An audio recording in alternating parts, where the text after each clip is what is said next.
সর্বাত্মক যুদ্ধের পথে এগোচ্ছে ভারত পাকিস্তান। পাল্টাপাল্টি ক্ষেপণাস্ত্র ও ড্রোন হামলায় দেশ দুটির মধ্যে বেড়েছে উত্তেজনা।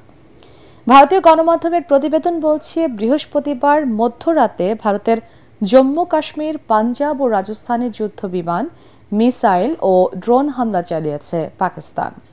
এতে তাদের বেশ কয়েকটি সামরিক ও বেসামরিক স্থাপনা ক্ষতিগ্রস্ত হয়েছে।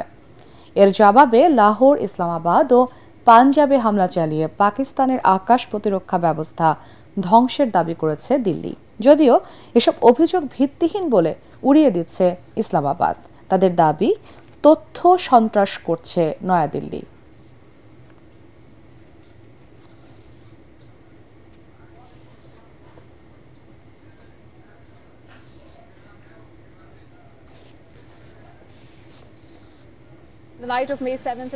ভারতের জম্মু কাশ্মীর, পাঞ্জাব ও রাজস্থানের বিভিন্ন এলাকায় যুদ্ধবিমান, মিসাইল ও ড্রোন হামলা চালিয়েছে পাকিস্তান।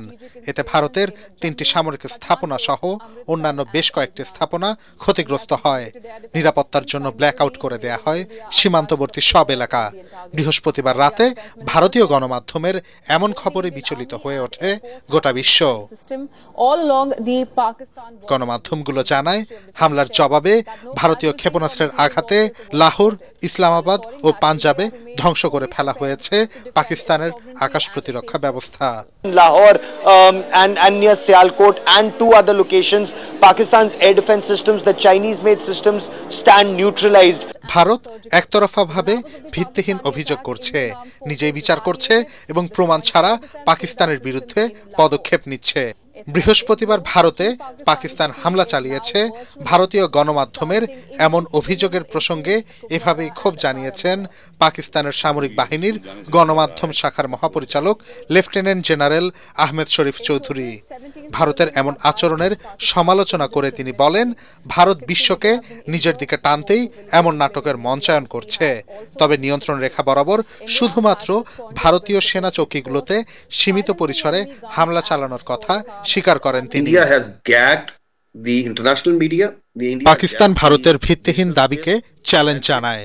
তারা অবশ্যই তথ্য সন্ত্রাস করছে। দিল্লি যতই কাল্পনিক অভিযোগ আনুক না কেন, সত্য উপস্থাপনে দৃঢ় অবস্থানে থাকবে পাকিস্তান।